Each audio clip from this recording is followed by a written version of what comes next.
Two material pieces of news from Blencowe Resources, a JORC resource update which has impacted the definitive feasibility study for the company's Orom-Cross graphite project in Uganda. To talk us through the two shareholder update, I'm delighted to be joined by the Chief Executive, Mike Ralston. So Mike, to the JORC resource update, which includes just 39 of the 231 drilled, so 192 still to hear about. But what did the 39 infill holes reveal?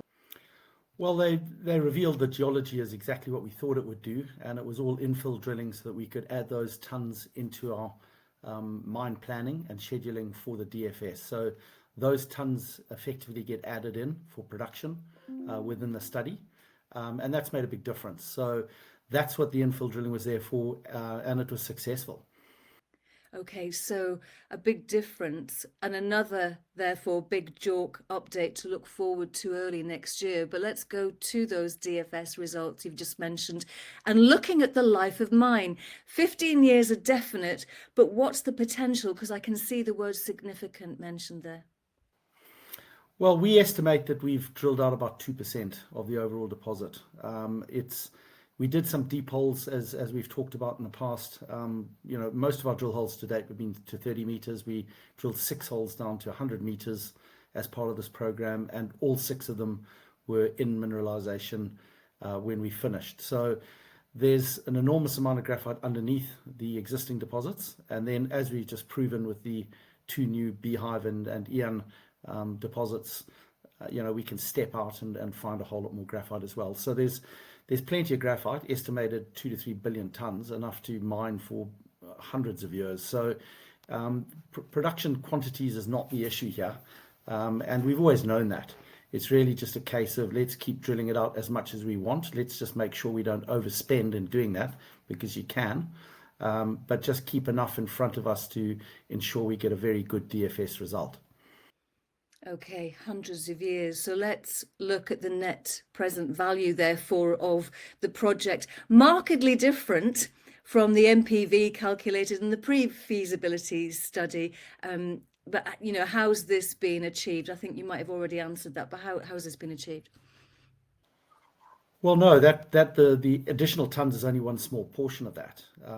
The main factor that's taken the NPV and literally more than doubled it is the fact that we've included this downstream processing, because there's so much more value once you take the concentrates and you purify it, and you're selling something that's worth $3,000+ per ton instead of $500-600 per ton. So it makes a huge difference to the model. We always knew it would. That's why it came into our strategy approximately a year or so ago, and you can see the results now. So that's obviously one factor, and then there are other factors, of course, because by moving product just nearby to get upgraded at the SPG facility, you're reducing some of your logistics costs, operating costs have lowered, and there are a whole variety of different factors at play.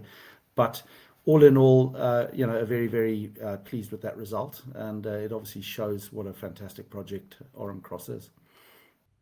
Okay, so briefly, so we can visualize, what can you tell us about the downstream processing? What's involved? Who's involved? What does it produce? Well, as we've said many times, the biggest issue for everybody, ourselves included, is in terms of just mining graphite and selling as concentrates, is that the approximately half that comes out as small flake concentrate, which is the stuff that goes into the batteries, and it's the big growth market, but it doesn't fetch good prices today if you're selling in bulk into China, who are doing most of the purification, almost all of it. And so one has to find a different way of value adding to ensure that you're getting good margins on that percentage of your product that's in the small flake as a concentrate. And most of my peers are sitting back just waiting for the graphite price to rise, because everybody seems to tell us it's going to happen. Well, it is rising, but I want to do something which is in our control. So we've set out to find a different way to value add. Part of that is micronization, where we grind the concentrate into smaller micron sizes and fulfill niche markets. But the real kicker in terms of value add is in this downstream processing. And you're really taking a 96% concentrate and further refining it or further beneficiating it to a 99.95% purified graphite, which is battery ready. And that sounds like a very small increment, I guess, in terms of percentages, but it's a huge step in terms of what the end user wants. And because of that, there's a big value add by a couple of $1,000s in terms of the end product. And at the moment, 98% of that purifying is done in China. So if we build one of the first plants outside of China in Uganda, then we have a great advantage, because I think the world is going to be looking for battery ready product coming out of somewhere other than China for geopolitical risks and everything else. So there's a lot of work for us to do to get it done, but we've taken some big strides in this DFS in order to get there, by finding a partner who can help us, by ensuring that we've got the right conditions on the ground, including abundant, cheap power. It's very energy intensive, and ensuring that we know the strategy of what we've got to do and how to do it. Okay, I hadn't appreciated how important that downstream processing element to the project was, but let me just pick up on a word you used there. You said peers. So what differentiates Orom-Cross from its peers, or is it one of a kind and actually there's no competition out there? No, there always is. I think at the end of the day, one thing that we've learned over the years is that every single graphite project is different. You're not selling copper or gold, which is ubiquitous, and you sell it into market and people don't know where it's come from because it all looks the same. When you process graphite either to a concentrate or ultimately to purified, our product looks different to somebody else's, and theirs looks different to everyone else's, because it has different chemical characteristics. And those characteristics are what define the product, and that's why there's so much met test work done and ultimately bulk sample test work done, because the end users want to know, have you guys got the right graphite that we can use? Does it fit in with our facility that they obviously using themselves, and does it work for them? And so at the end of the day, we've got a very high quality of end product. That's one of the differentiating factors. I think if I'm talking more broadly about the whole project, I sort of bang on about my 6 fundamentals being the low operating costs, the low capital costs, the high purity of end product, the ownership of 100% of the project, the mining license already in our hand, and ultimately a safe jurisdiction to develop a project over the long term. Those are the key 6 that matter, and we have all 6 at Orom-Cross, and I don't believe that too many other projects out there have all 6. And if you're missing any of those, you've got some problems to overcome. So yeah, those are some of the key differentiators, and then you throw on board the downstream strategy that we've just talked about, and some of the key relationships that we've got as well. And I think it's the mix of all of those together that makes Orom-Cross a standout. Okay, so let's take that mix in its entirety, taking it all into consideration. What are the potential rewards for investors, therefore? Well, I think that there's going to be a shortage of graphite going forward. There's a lot of projects around. There's no question that there's a lot of graphite out there, but it's not easy to bring it through into production. And that's borne out by the fact that we've seen very, very few projects go through into production over the last 5 or 10 years.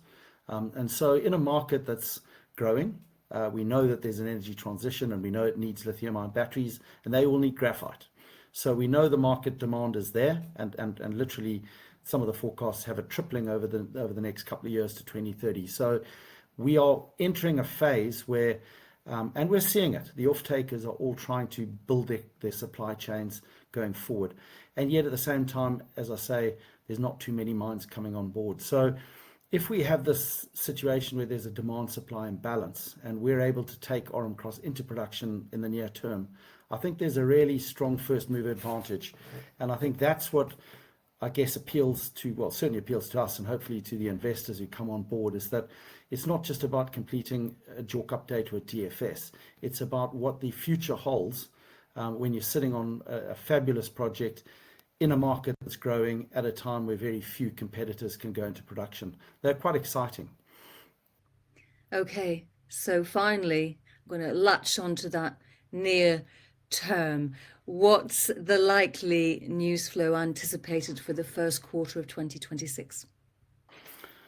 Well, as you can see from the first of the 2 announcements, the JORC update, we've still got the bulk of all the holes that we drilled to get assayed and the results to come through, starting with the deep holes, which will showcase how valuable it is going down, and then all the rest of them at the Beehive and EM deposit. So, if we're successful, as we hope we will be, we'll be able to bring those into our JORC resource. It's all a question of the geology and how much infill is required and all the necessary requirements to make it a JORC resource as opposed to an exploration target. But there's certainly lots of upside there. And then there's plenty more offtake agreements that we're talking to people about, which will come into play.